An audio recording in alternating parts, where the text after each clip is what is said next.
चलिए आज बात करते हैं एक कमाल के आइडिया की, जानवरों को मूव करके उन्हें कैसे बचाया जा सकता है। इसे समझने के लिए चलिए एक बहुत मशहूर कहानी से शुरू करते हैं। कई दशकों बाद येलोस्टोन का संतुलन लौटाने के लिए इन भेड़ियों की घर वापसी हुई। लेकिन ये सिर्फ जानवरों को कहीं भी छोड़ देना नहीं है, बल्कि एक सोची समझी वैज्ञानिक रणनीति है। इसे ही कहते हैं ट्रांसलोकेशन, और इसे करने के कई अलग अलग तरीके हैं।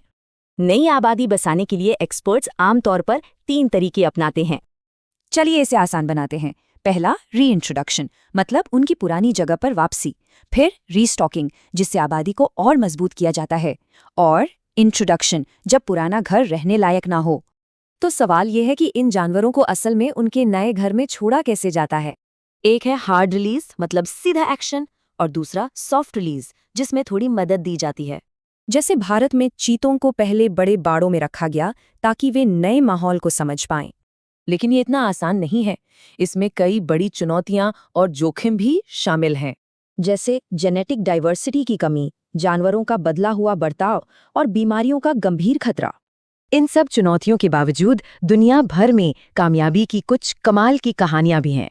जैसे भारत में सरिस्का से बाघ खत्म होने पर उन्हें रणथंभौर से वापस लाया गया।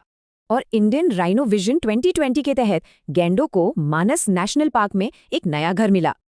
और अरेबियन ऑरिक्स तो विलुप्त होने के बाद चिड़ियाघरों से वापस जंगल में लौटाया गया।